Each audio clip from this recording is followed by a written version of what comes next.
Eh Eh bien le bonjour ouais. tout le monde. Merci d'avoir fait Euh, d'être ici déjà. C'est très gentil. Merci à vous pour la présentation. Bah, il n'y a pas de souci. Surtout merci à vous de vous être mobilisés en aussi grand nombre. On avoue qu'à la base, on pensait qu'on allait réussir à motiver 10 personnes. Au final, on se trouve quasi, bah là, en 48 heures, on s'est retrouvé avec 41 membres en tout. Ce qui est plutôt fou. En vrai, on pensait vraiment se retrouver à 5 ce soir sur la présentation du protocole. Du coup, on est grave content en vrai, pour être honnête.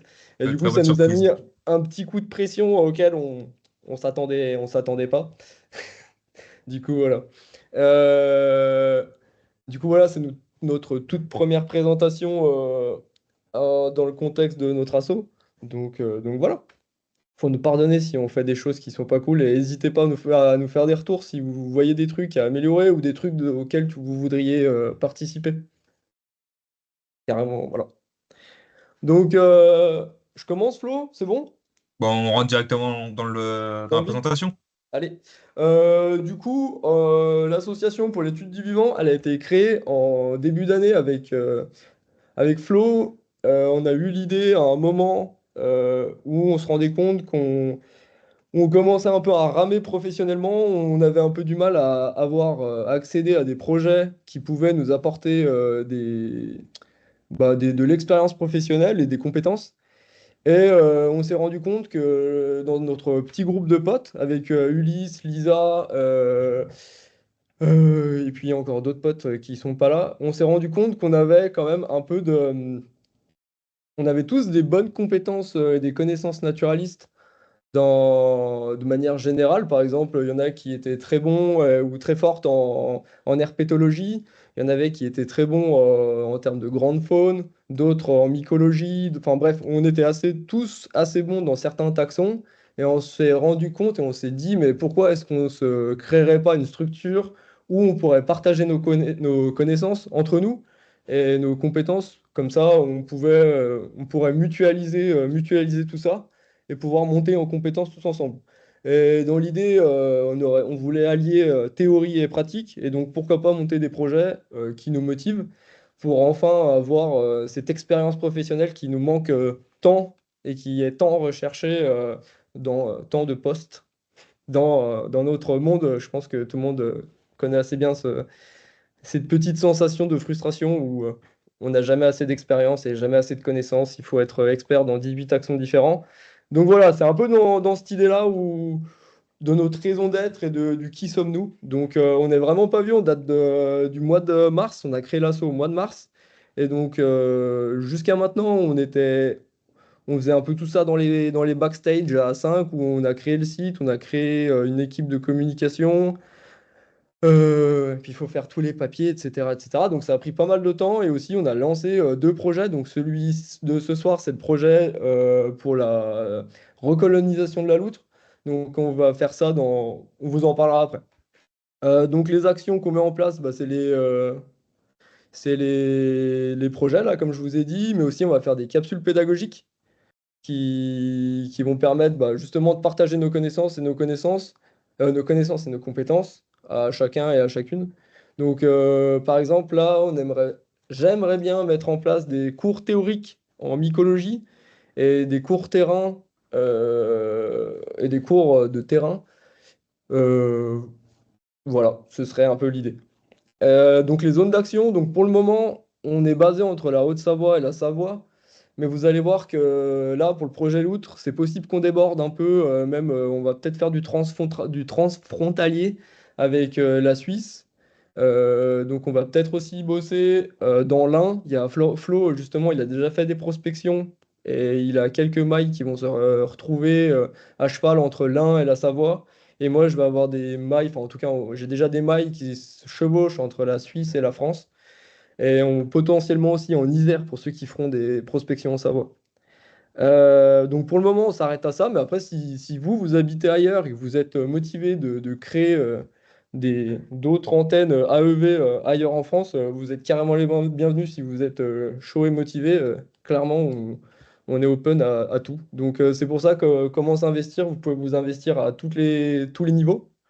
Donc, si vous avez envie de créer, mettre en place des projets, je sais pas si vous avez des trucs qui vous passionnent, si vous êtes passionné de botanique, si vous avez des projets que vous avez envie de monter, dont vous rêvez, nous, on a justement fait cette structure pour justement s'entraider, pour pouvoir mener à bien ces projets.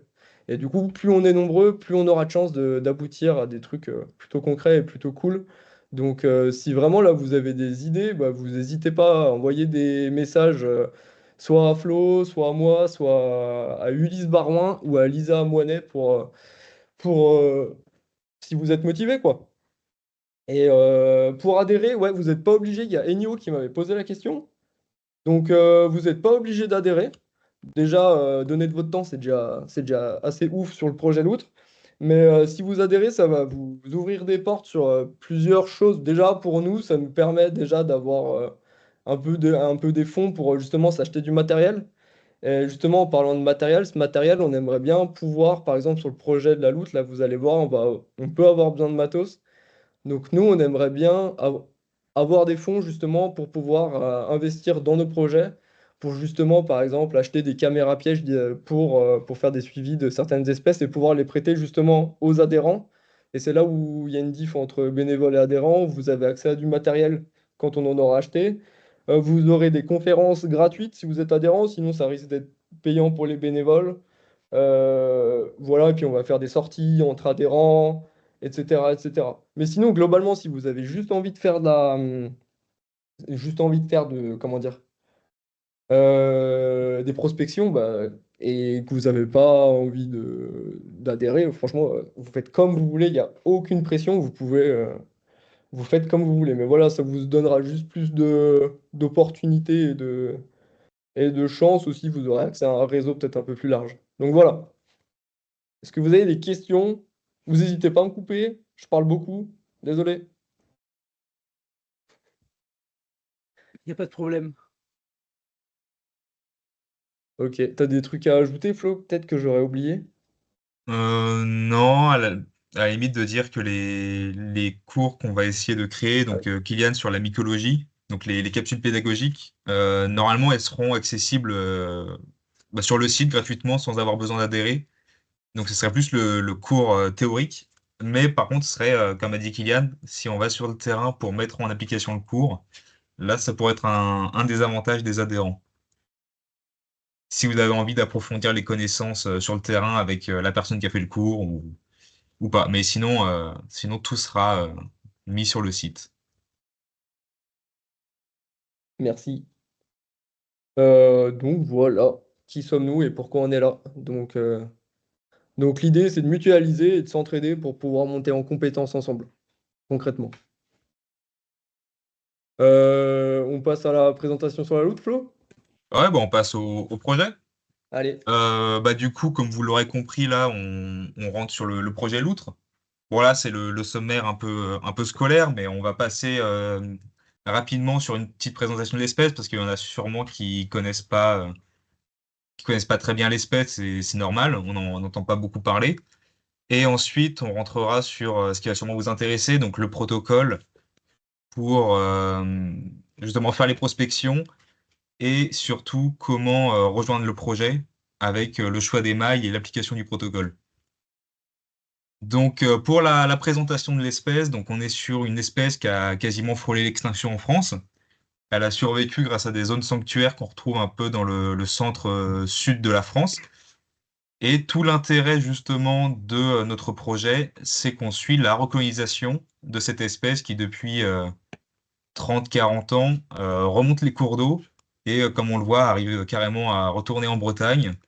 Et nous, dans notre cas, c'est la Savoie et la Haute-Savoie qui va nous intéresser parce qu'on a des suivis notamment de la LPO qui ont suivi l'espèce pendant un certain temps mais qui maintenant sont à l'arrêt. Donc là, l'idée, ce serait de reprendre justement ces suivis sur les deux départements pour rejoindre le PNA. Et ouais, c'est ça. En parlant du plan national d'action, je sais pas si tu voulais en parler après, Flo, ou pas. Non, vas-y, tu peux en parler. Justement, on agit un peu dans le contexte du plan national d'action en faveur de la loutre qui a été reconduit jusqu'à 2028, si je dis pas de bêtises.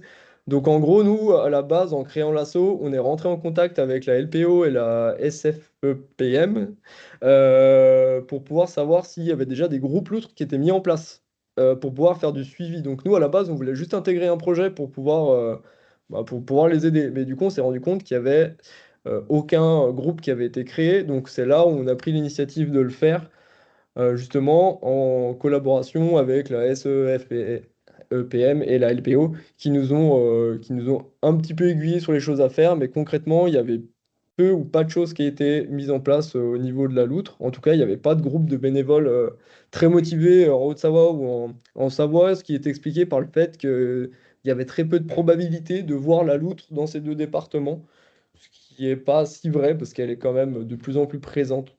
Donc voilà.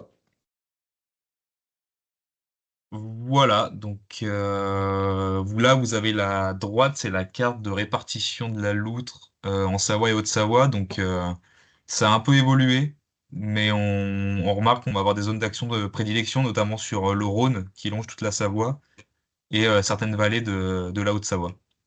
Mais on vous en parlera plus en détail après. Donc la loutre, grossièrement, on va dire que c'est la famille des mustélidés, donc c'est tout ce qui ressemble aux belettes, aux hermines et à d'autres que j'ai oubliés. Donc une morphologie assez caractéristique, assez allongée, souple, des petites pattes mais quand même très agile, assez grande. Donc normalement, il n'y a pas trop de risque de confusion avec les autres espèces parce que ça fait facilement 1 mètre, plus d'1 mètre, sans compter la queue. Et au niveau national, on est sur une loutre qui a repris du poil de la bête parce qu'elle est passée en préoccupation mineure, mais ce qui ne veut pas dire que la vigilance, elle doit être arrêtée. Parce que par exemple, dans le monde, elle est passée en quasi menacée. Et un des enjeux aussi, c'est qu'elle est admise aux directives Habitat de Natura 2000, donc tout ce qui relate par rapport à la protection de l'habitat. Donc, espèce parapluie, je ne sais pas si vous en avez entendu parler, c'est la protection d'une espèce qui permet à d'autres d'être protégées par elle. Donc, on est en plein dedans. Et aussi, c'est une espèce qui est protégée à toute l'échelle de la France. Voilà.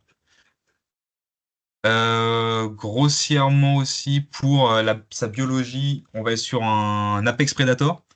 Donc, c'est le surprédateur de son écosystème, comme nous, on peut avoir en France dans les alpages avec le loup. Donc le retour de la loutre, c'est le retour d'un prédateur qui va permettre de rétablir une certaine stabilité dans l'écosystème, d'où son importance. On est sur un régime alimentaire qui est extrêmement variable, parce qu'on voit que ça peut aller de 50 à 80% de poissons. Sinon, ça va être des amphibiens, des oiseaux, des mammifères comme des petits ragondins, des rats musqués, des reptiles, des crustacés, tout type de crustacés. Et elle a aussi une importance pour la régulation d'espèces exotiques envahissantes. Donc, petits ragondins, rats musqués, donc tous ces mammifères qui dégradent les milieux. Et on peut aussi citer des exemples comme au marais Poitevin où la loutre elle s'attaque aux écrevisses de Louisiane. Donc, c'est un aspect assez bénéfique. Donc, ça souligne un peu l'importance de cette espèce et surtout de la localiser. Et on vous en parlera plus tard, mais après, il y a certaines périodes qui sont assez favorables pour la chercher, notamment le printemps, où elle se focalise sur la chasse aux grenouilles. Donc, si vous avez des étangs ou des mares près de chez vous, c'est plutôt là où il faudra chercher. Ensuite, je vais laisser Kylian parler un peu des habitats.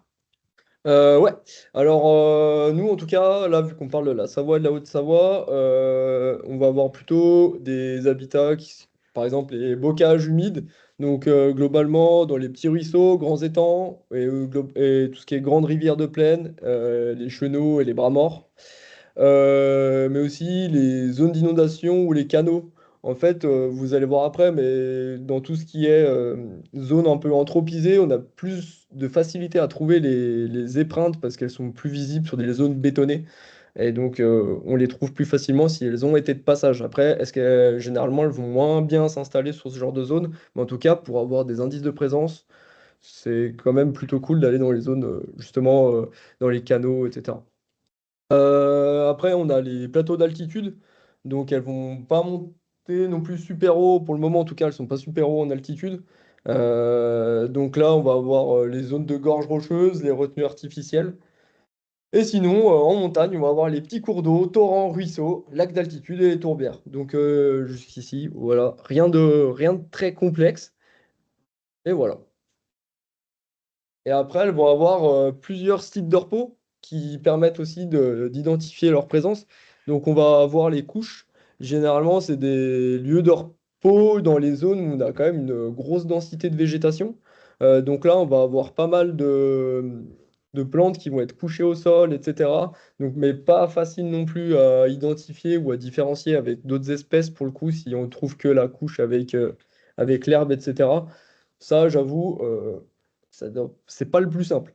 Euh, Sinon, on a les repos diurnes, donc les abris. Donc là, elles vont se reposer la journée sous des gros rochers ou des infractuosités dans les berges ou dans les arbres creux, etc., etc., etc. Donc là, en gros, elles peuvent se reposer tranquillement. Sinon, on a les catiches. Donc là, c'est les tariers où elles vont pouvoir mettre bas.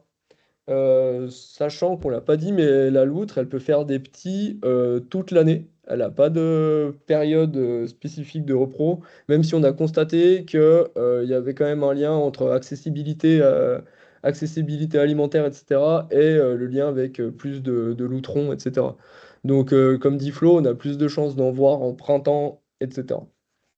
Donc, voilà. Après, pour continuer sur ce que disait Kylian, donc le territoire d'une loutre, c'est assez vaste. Là, on se représente pas trop, mais 15 à 40 km pour une rivière. On vous montrera à peu près avec les mailles à quoi ça correspond. C'est un peu moins pour une zone humide, parce que la rivière, c'est sur un linéaire, alors que la zone humide, ça s'étend un peu plus. C'est un animal qui est très mobile, ce qui fait qu'il est assez difficile à observer parce qu'il ne passe que rarement 2 nuits ou de suite au même endroit, sauf, comme l'a dit Kylian, quand il y a des reproductions avec une mise bas dans les catiches, où là, la femelle va rester 3 ou 4 mois au même endroit avant de partir de la catiche. Et oui, donc très mobile, donc on a au moins plusieurs dizaines de kilomètres par jour pour que la loutre, femelle ou mâle, puisse aller dans les différentes zones pour se nourrir. Donc là, on va rentrer dans le protocole. Donc on va chercher surtout des indices de présence. Qu'est-ce que c'est? C'est des traces qui vont nous permettre de prouver la présence d'une espèce précise. Donc pour la loutre, l'indice le plus fiable, ça va être les crottes, ce qu'on appelle les épreintes. Donc comme on disait, pour le régime alimentaire, c'est surtout du poisson, du batracien et des fois il peut y avoir des mammifères. Mais du coup, les crottes, ça va surtout être un agglomérat d'arêtes et de petits os dans une masse noire un peu goudronneuse. Apparemment, certaines personnes, d'après ce que j'ai lu, arrivent à trouver que ça sent bon. Un peu une odeur de poisson. Certains disent que ça peut sentir le miel. Donc après, ça, c'est à voir avec vos sens. Sinon, on a les empreintes. Bon, les empreintes, c'est assez compliqué, je trouve, parce que on va avoir une empreinte qui est parfaite. Mais c'est bien de savoir à quoi ça ressemble au cas où, on sait jamais.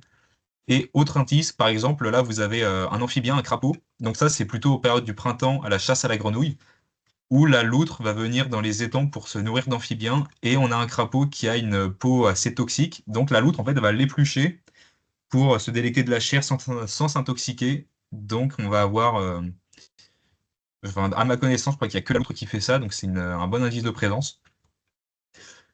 Maintenant, qu'est-ce qu'il faut rechercher sur le terrain? Donc Kian, il a dit, les loutres, elles font leurs épreintes, donc leurs crottes sur les canaux. Donc là, je sais pas si vous voyez mon curseur. C'est la photo en haut Ouais, à ouais, on le gauche. voit. On le voit. Ok, bah là, vous avez par exemple un lieu anthropisé où la loutre peut passer et c'est un des endroits où elle peut aimer marquer son territoire parce que c'est la famille des Mustélidés, donc elle marque avec ses déjections. Vous avez aussi des zones assez favorables comme les ponts où elle adore passer sur les côtés. Ça peut être des roches qui font promontoire sur une zone locale, qui permettent de se surélever de la rivière. Ou alors vous avez des petits tunnels, comme ici, ça permet de relier deux cours d'eau sans que la loutre ait passé par un milieu terrestre ou par la route. Donc ça, c'est un peu des endroits prioritaires. Je peux Donc me maintenant, permettre juste, Flo? ouais, vas-y. Généralement aussi, les épreintes, on les trouve souvent sur les zones de cassure de paysage un petit peu. Par exemple, vous avez un tronc qui est tombé au milieu de l'eau. Parfois, on peut les trouver directement sur le tronc. En fait, elles font leur marquage là où c'est le plus visible, un peu comme les renards qui vont poser des crottes sur des murs où on les voit bien, ou sur des rochers où on les voit bien. Bah, la loutre, elle fait un peu la même chose. Elle va faire des épreintes sur des zones qui sont très visibles, dans des cassures de paysages, dans des rivières généralement. Enfin, oui, dans des rivières ou sur les rives, mais en tout cas, là où il y a des cassures de paysages. Typiquement, un tronc qui tombe au milieu de l'eau, là, elle peut généralement faire des épreintes dessus. Voilà.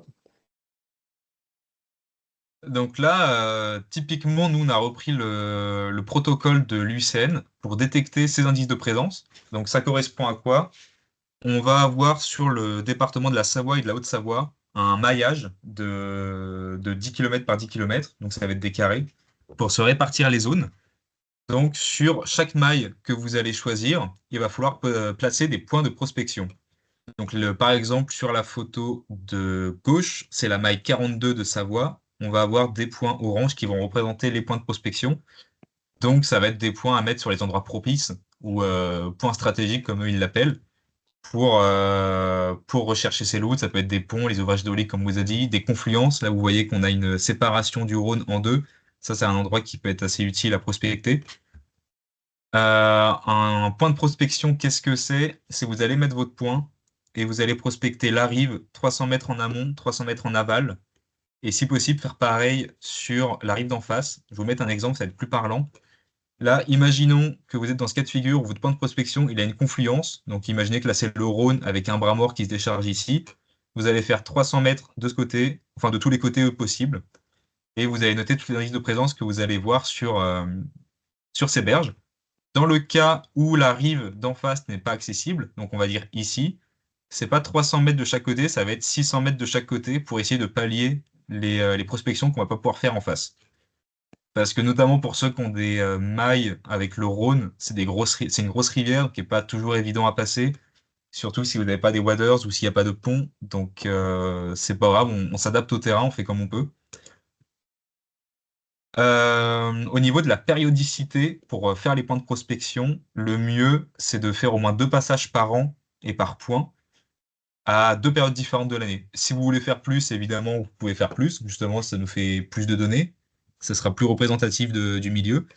Mais si vous n'avez pas beaucoup de temps, au moins 2 passages par an et par site, ce sera déjà très bien. Et je vais laisser la parole à Kylian pour la suite du protocole.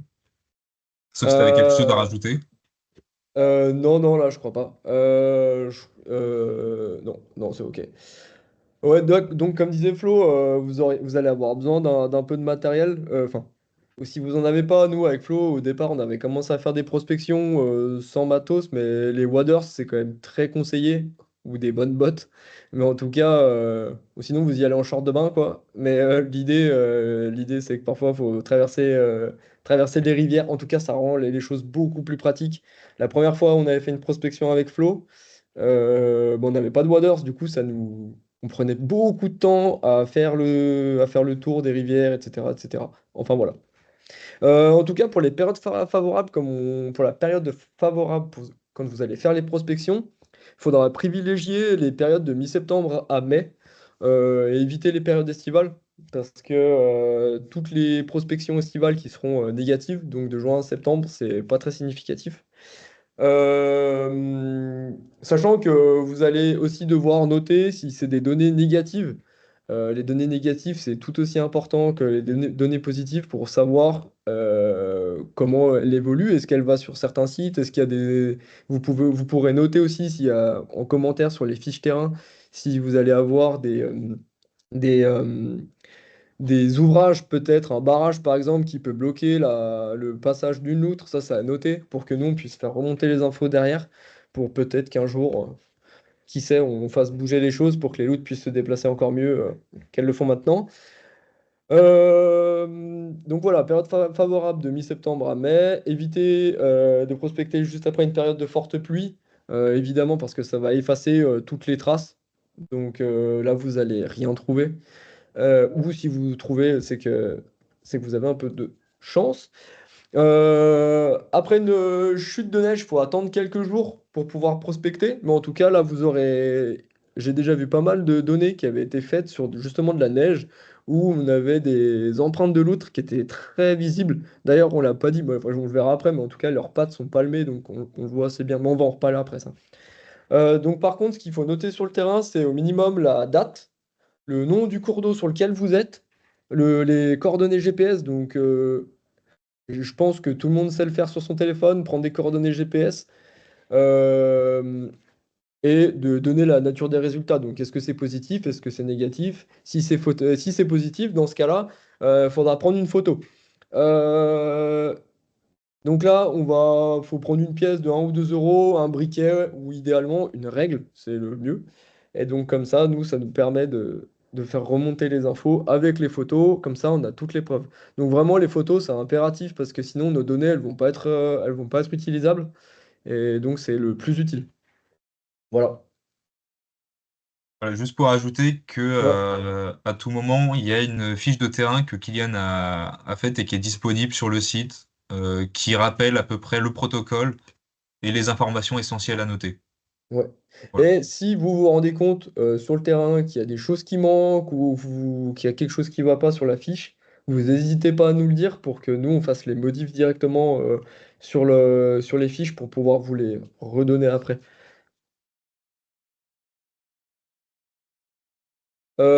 Du coup, il y a une autre méthode là, c'est plutôt pour faire du suivi si on a déjà eu une détection. Par exemple, vous détectez au préalable la présence de loutre sur une rivière. Si vous avez des caméras pièges, vous pouvez les poser pour faire du suivi.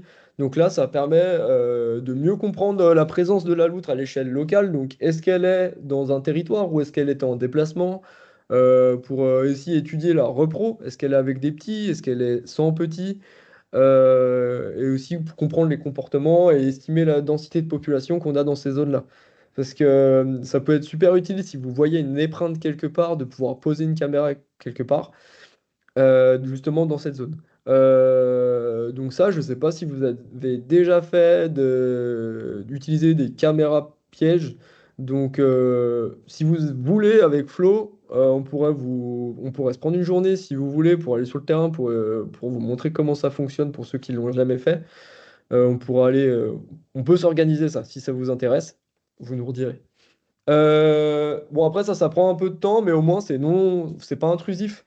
C'est mieux que de faire des affûts, même si voir une autre, c'est hyper cool. C'est un peu moins intrusif. Mais bon, si on fait un affût correctement, normalement, tout se passe bien. Euh, donc voilà. Donc globalement, c'est pour observer le comportement, densité, et aussi voir si elles sont de passage ou si vraiment elles sont en déplacement. Pour le matériel, bon là vous pouvez regarder, prendre des notes si vous voulez, mais en gros, généralement, il faut avoir des déclenchements rapides parce que si elle passe à la nage, ça peut passer très très vite. Donc 0,1 à 0,2 secondes. Idéalement avec des vidéos de 10 à 15 secondes et en bonne qualité. Bon, on est bien conscient que tout ça, c'est du matos et que ça coûte parfois cher. Et si vous l'avez pas, il n'y a aucun souci. Et justement, nous, on aimerait justement arriver à s'en fournir. Donc on vous tiendra au courant si on arrive à obtenir des subventions pour pouvoir nous aider, pour pouvoir acheter du matos, pour pouvoir vous en prêter après pour aller sur le terrain, ce qui serait super cool. Donc voilà. Et voilà, donc relevé de carte 1 à 2 fois Oh, par pardon. mois, etc. Non, non, t'inquiète, t'inquiète. En vrai, c'est classique, quoi. Faut relever les cartes 1 à 2 fois par mois. Ne pas les mettre trop bas. Ne pas mettre les caméras trop bas sur les troncs, au cas où il y a des crues. Elles ont beau être waterproof. Enfin, elles résistent à l'eau, quoi. Elles sont pas waterproof, quoi. Donc voilà.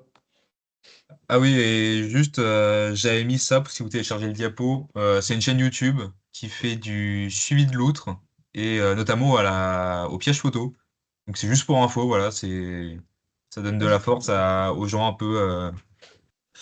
peu dans notre milieu qui essayent de filmer la faune sauvage et c'est très intéressant, si jamais. c'est cool. Tu vas le faire, Flo? Ouais, donc là, ça récapitule un peu ce qu'on a vu. Donc, toutes les indices de présence, donc les fameuses épreintes. Donc, normalement, vous voyez que c'est assez caractéristique, ça se rejoint sur les deux photos. Donc, c'est surtout des arêtes de poisson, des sortes de gros morceaux de cartilage et un aspect goudron qui unit le tout pour que tout tienne ensemble. Donc voilà, donc le plus gros indice, c'est quand même l'épreinte. Après, du coup, pour ce qui est des traces de pattes, donc c'est pas le plus évident, mais il faut quand même le savoir. On va avoir la patte avant de la loutre qui n'a que 5 doigts, ou qui a 5 doigts, c'est plus ça. Et normalement, vous êtes capable de dessiner un cercle tout autour. Donc là, c'est une patte arrière, donc on ne pourra pas le faire. Vous voyez que ça ressemble assez bien. On a les deux coussinets, si on peut appeler ça comme ça. Mais voilà, en tout cas, voilà, bon, les pattes, c'est les empreintes.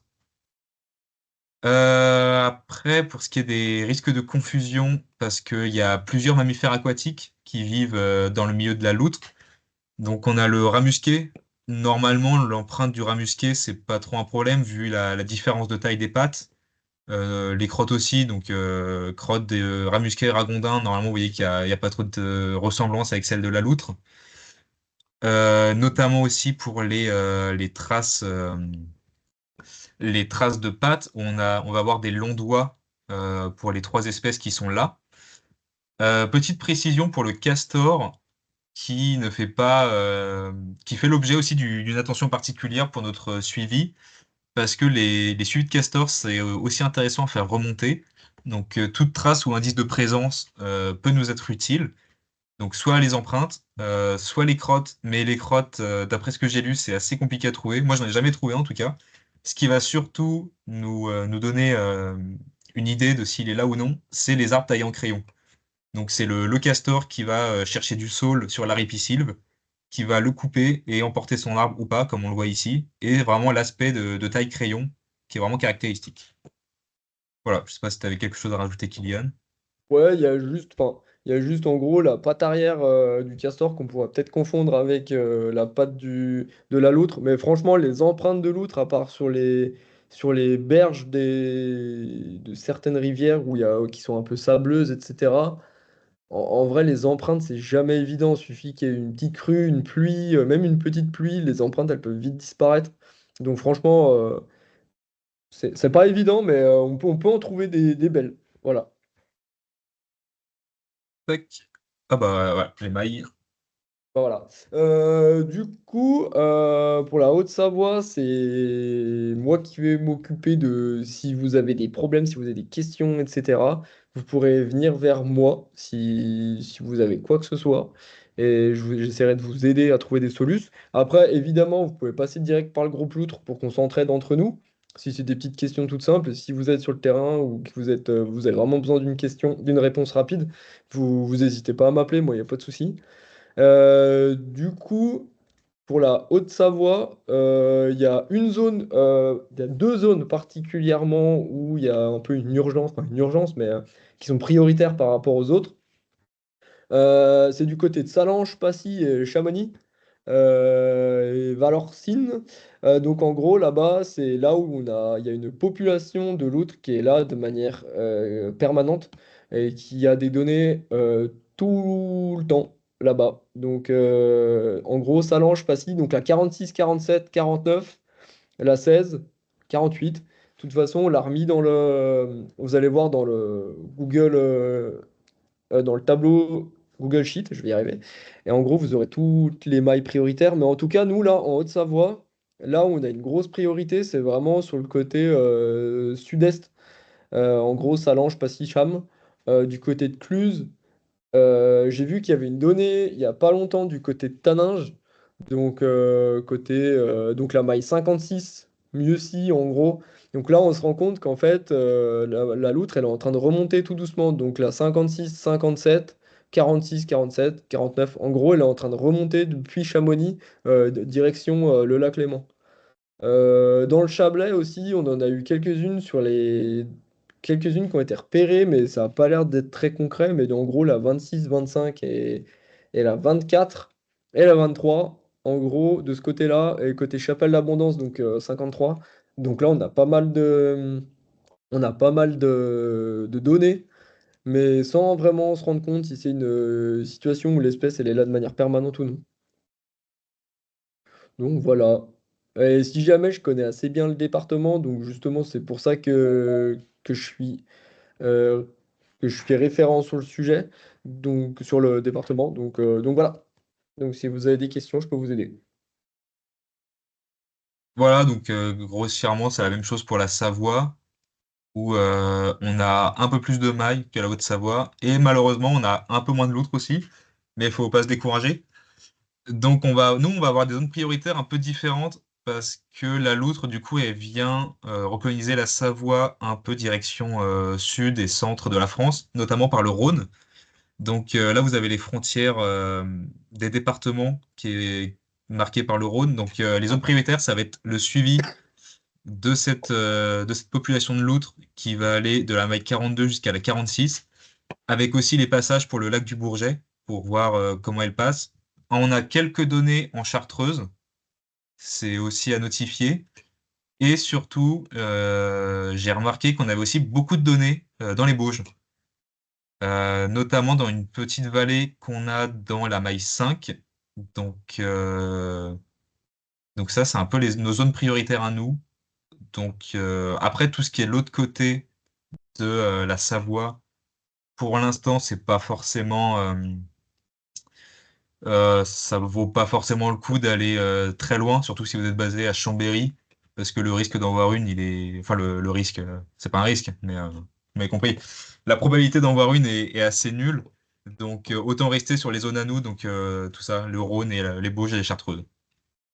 Bon, après, de toute façon, selon où vous habitez, vous vous adaptez. Je veux dire, si vous habitez au fin fond de la Savoie, au fin fond de la Haute-Savoie, bah, vous faites vraiment comme vous le sentez. Si vous êtes motivé de partir, si vous passez une journée, je sais pas où, au fin fond de la Savoie ou au fin fond de la Haute-Savoie, bah, si vous êtes motivé de faire une petite prospection, c'est toujours cool à faire, quoi.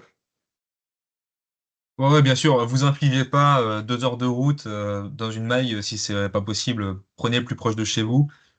Il n'y a pas des mailles infinies parce que il y en a beaucoup qui viennent de Chambéry, mais à tout moment on peut se partager des mailles et se répartir des points de prospection si jamais il y en a qui n'ont pas de voiture ou c'est trop compliqué. Ouais, et puis on l'a pas dit, mais idéalement, si on peut faire des prospections à plusieurs, c'est quand même mieux. Surtout que là, si vous êtes en rivière, etc., donc au minimum être deux. Même si vous êtes avec quelqu'un qui connaît pas le domaine, si vous voulez juste lui présenter un peu ce que vous faites, enfin, juste en termes de sécurité, essayez au moins d'y aller à deux. Et donc aussi, c'est pour ça qu'on a le groupe sur WhatsApp, ça permet aussi d'échanger pour pouvoir savoir si quelqu'un est dans le secteur et est motivé d'aller faire une prospection. Mais c'est toujours plus sympa d'être à plusieurs sur ce genre de projet. Et surtout en termes de sécurité, faites très attention quand même à vous, vérifiez bien. Bah, de toute façon, je l'ai remis sur la fiche de terrain, mais vous pouvez aller sur Vigicru parce que parfois on a l'impression qu'il n'y a pas de crue au moment où vous allez faire une prospection. Mais peut-être qu'il a beaucoup plus plu en amont de votre rivière qu'à 3 jours avant. Et il y a peut-être une crue potentielle, ou en tout cas l'eau pourrait être beaucoup plus haute qu'à d'habitude.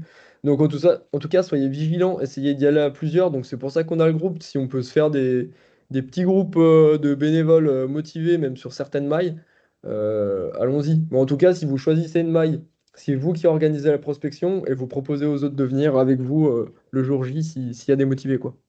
Mais essayez d'y aller à plusieurs. Voilà, et ça me fait penser, parce que Kian parlait des crues, il y a aussi les crues donc, naturelles par la pluie, le ruissellement. Il y a aussi la montée des eaux, si jamais vous vous mettez derrière un barrage. Enfin, c'est déjà une très mauvaise idée. Donc dans l'idée, essayez de voir les aménagements hydrauliques, parce que les accidents, ça peut arriver, donc on va éviter. Et aussi, pas forcément lié aux crues, aux espèces exotiques envahissantes, on a des espèces végétales vous en avez sûrement entendu parler en Savoie, c'est l'ambroisie, qui est une espèce assez dangereuse de plante. Ouais, peut-être pas j'ai pas précisé, mais au contact, ça peut créer des cloques et des brûlures. Donc ça aussi, il faut avoir ça en tête quand vous faites votre prospection en rivière. Mm.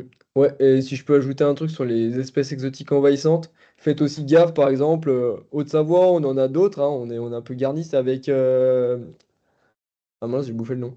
Euh, Ah, bref, bah nickel. Machin de l'Himalaya, ah, j'ai bouffé le nom, super. Euh, En tout cas, espèces envahissantes, faites gaffe avec votre matos. Ouais, il y a la Ulyssidy, il y a la Berce du Caucase. Et, euh, et donc en gros, même ce qui est renoué du Japon, etc. Balsamine de l'Himalaya, ça y est, j'ai retrouvé, excusez-moi, petite fatigue. Balsamine de l'Himalaya, elle fait de l'autocorie, donc elle explose au contact si vous traversez la zone où il y a de la balsamine, vous allez traverser la zone et les graines vont exploser, donc vous pouvez en avoir dans les capuches, dans les poches, dans toutes les parties de vos vêtements. Donc surtout si vous allez par exemple sur la maille 48, je dis n'importe quoi, où il y a de la balsamine, bon, vous pouvez y aller, mais par contre, faites gaffe si vous passez de cette maille à une autre pour pas répandre les graines que vous avez dans les cols de vos vêtements, etc. Donc, petite attention particulière avec les plantes envahissantes. Flo, il a raison. Donc, en gros, on évite d'éparpiller toutes les espèces envahissantes de tous les côtés et surtout, faites gaffe à vous, quoi. Donc, pour choisir les mailles, vous avez soit le lien en téléchargeant le diapo, vous allez pouvoir cliquer sur Je clique pour me positionner, qui va vous donner accès à Google Sheet, soit directement sur le site. Donc, j'ai envoyé dans la conve, faut aller sur le site, nos projets, projet Loutre. Vous descendez le paragraphe d'introduction du projet et vous avez les documents à télécharger et le bouton Choisir ma maille qui vous envoie directement dessus. Donc, vous cliquez, c'est un tableau Excel, tableau Excel, c'est un Google Sheet partagé. Donc là, vous voyez qu'il y a là une page Savoie, une page Haute-Savoie. Donc, vous avez un rappel de la carte, rappel du référent, et surtout, vous avez les mailles prioritaires qui sont surlignées en jaune. Bah, ça ne veut pas dire qu'il n'y a que ces mailles qui sont importantes. Toutes les mailles sont importantes en soi, mais c'est les mailles qui nous permettent de reprendre le projet qui a été arrêté il y a quelques années. Donc voilà, il est en libre accès. Je ne sais pas si on si on le laissera en libre accès tout le temps parce qu'il est sur le site et enfin voilà. Tac. Ouais, puis on compte sur vous aussi pour si vous avez une maille où vous vouliez être, si, si vous voyez qu'il y a quelqu'un d'autre, n'hésitez pas plutôt à contacter cette personne ou à même à doubler les lignes si vous êtes deux si vous arrivez à vous arranger entre vous pour partager la zone, si vous êtes deux sur la même maille, n'hésitez pas à vous partager les données, enfin les infos. En tout cas, supprimez pas l'autre personne qui est déjà placée. Franchement, ça va de soi, mais bon, je préviens quand même, on évite de supprimer les autres qui sont déjà placés. Moi, par contre, vous pouvez, il n'y a pas de problème si vous voulez m'aider. Moi, j'ai pris beaucoup trop de mailles. Donc, n'hésitez pas à m'envoyer un message. Si vous voyez que je suis sur une zone qui vous intéresse bien, je peux en donner, il n'y a pas de problème. On est beaucoup sur le Chablais là. Ouais, je suis Toute cette sur le partie-là. Chablais. Je sais qu'il y en a peut-être beaucoup qui sont du côté d'Annecy. Moi, j'habite dans le Chablais, à Tournon-les-Bains, donc c'est pour ça si je suis beaucoup dans le secteur là-bas. Mais si vous voulez venir m'aider, il n'y a aucun problème, au contraire. Donc, vous m'envoyez un message et je bougerai mes mailles. Voilà, donc sur la phrase d'en bas, ça vous donne accès en cliquant à un Google Drive. Donc c'est la cartographie, mais normalement vous y avez accès un peu partout. Ce qui va surtout être important, c'est le cahier technique qui nous a permis justement de faire cette présentation, parce qu'il va y avoir un rappel des connaissances fondamentales sur la loutre, le rappel du protocole parce on peut pas tout dire dans cette présentation, donc il y a sûrement des infos qu'on a peut-être oubliées. Donc si vous voulez être sûr du protocole, vous pouvez compléter notre présentation en le lisant. D'autres dossiers sur le PNA, si ça vous intéresse, et tout un tas d'autres documentations pour compléter les connaissances. Donc normalement, vous êtes tous sur le groupe WhatsApp, sinon vous pouvez nous contacter. Et une fois que la prospection... Oui, tu voulais dire un truc, Kylian? Ouais, excuse, il y a Alexis qui nous a dit que c'est pour le Google Sheet où tu as un problème, tu peux pas accéder au tableau Excel. Ok, bah, je vais regarder ça, je vous envoie un message direct après, je vais essayer de débloquer ou je vous accepte tous à mesure. On va peut-être vous accepter au fur et à mesure, comme ça va. On va voir ce qu'on fait, mais je vous tiens au courant, je regarde ça tout de suite après la réunion.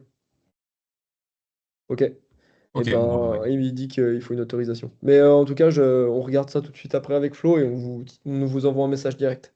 Ça Ouais, vous laisse pas le de souci. temps de tout télécharger, tout regarder. Peut-être qu'il n'est pas encore en public, mais on va trouver. Donc une fois que vous avez fait votre prospection, donc soit avec la fiche de terrain, soit vous avez votre carnet et vous savez exactement quoi prendre. Pour les données de Savoie, vous pouvez m'envoyer soit par mail, soit par téléphone, c'est comme vous préférez. Pour la Haute-Savoie, ça va être Kylian. Et nous, ces données, justement, ça va nous permettre de faire une base, justement, où on va tout récupérer pour essayer de... Je perds mes mots, c'est trop tard là. Euh, Ouais. En gros, pour faire remonter les infos à la SCF EPM, et en gros qu'on puisse, en gros que nos données puissent avoir un impact. Euh, donc voilà, j'allais peut-être m'engager sur un sujet un peu piquant, mais je le ferai pas tout de suite. Donc voilà. Ouais. Est-ce que vous avez des questions? Je pense qu'on a fait le tour, Flo, non? Ouais, ça on en a parlé, puis ouais, bah voilà. Vous avez le lien du site ici, si jamais. Donc en gros, si vous avez besoin, moi en tout cas, que je bouge mes mailles en Haute-Savoie, vous n'hésitez pas à me dire. Ou si vous voulez venir m'aider sur les mailles, il n'y a pas de problème, ça me ferait plaisir justement parce que je suis un peu solo dans le Chablais. Du coup, euh, du coup voilà. Les seuls naturalistes que je connais, ils sont tous à la retraite. Donc n'hésitez pas à me dire, moi je suis motivé d'avoir du monde. Voilà. Du coup, nous, on débloque le Google Sheet. Ouais, donc il est bien en privé parce que j'ai des demandes d'accès. Mais j'accepte ceux que je vois là et puis on va essayer de le mettre en public après. Ok. Lynn, ouais, en gros, nous, on va republier la vidéo, enfin le rediff, on va essayer de le publier d'ici fin de la semaine. On va certainement le mettre sur le site et on vous enverra direct la rediff pour ceux qui ont loupé. Parce que là, on est 18 et en gros, on est 40 quasiment ou 30 ou 40 dans le groupe. Donc, il y en a pas mal qui ont loupé les infos, donc pas de souci, on va faire ça. On est déjà sur un bon ratio de présence. Ouais, c'est cool. En tout cas, merci pour votre présence, c'est hyper cool. Ça fait vraiment plaisir. Et on voit qu'il y en a qui sont encore à l'ISETA et ça, c'est incroyable.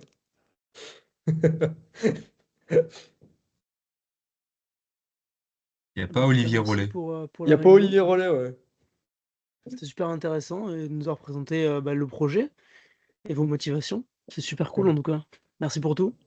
Bah, pas de souci. Merci à vous d'être là, c'est vraiment cool. Et merci Enio d'avoir fait passer toutes les infos et tout. C'est vraiment sympa. Avec plaisir, Jason, ami du Et sien Jason aussi. aussi, ouais. Mais ouais, du coup, il y a pas mal de gens de l'ICETA là. Ouais, ouais, On est en carrément. train de voir. Du coup, on est en train de voir pour réserver peut-être la zone à côté de d'Annecy. Ouais, Mais vu que principalement, on va être sur cette zone. Donc, bah, on se tient au courant. ouais. Bah, si vous arrivez à vous organiser entre vous pour vous répartir les trucs, ou même y aller à plusieurs, hein, franchement, n'hésitez pas à y aller à plusieurs. Plus il y a de perdus, plus on voit de trucs, donc c'est cool. Ouais, on va y aller en bande organisée. Ça va le faire. Ouais, donc c'est cool. Et ceux de l'ISETA, je pense qu'ils sont en GPN, ouais. On a rarement des BTS Axe avec nous. Ouais, on est Oui, génial. pas souvent le délire. Ok. Voilà, non? On a fait le tour, je crois, Flo. Bah oui, puis si jamais on a oublié quelque chose, on vous fera part dans le groupe général. Et Ouais, puis voilà, si jamais vous avez la moindre question, la moindre critique ou n'importe quoi, vous pouvez remonter, il n'y a aucun ouais, souci. Justement, on ouais, est ouvert à carrément. tout. Ouais, vraiment, si vous avez des trucs pour juste pour améliorer, juste même les contenus, enfin, quoi que ce soit, là, vu qu'on vient de commencer seulement au mois de mars, on a plein de trucs à améliorer, on le sait. Et du coup, même en termes de coordination, d'organisation, n'hésitez pas à nous dire. Franchement, nous, ça sera que bénéfique pour nous et pour vous. Comme ça, on avance tous ensemble, quoi. Donc voilà. Moi, c'est trop cool. En tout cas, merci d'être venu. Et puis, on Merci à vous tient au tous. courant pour le tableau. On va le faire direct après, là. Je pense qu'on va s'appeler. Ouais, ouais, ouais. Et bah, allez. À bientôt, tout le monde. Merci. Merci, bonne soirée. Salut, Merci à salut. Merci à tous. vous. Passez une bonne soirée. Ciao. Au revoir. Au revoir, au revoir. C'est bizarre d'être le dernier à partir de la diapo.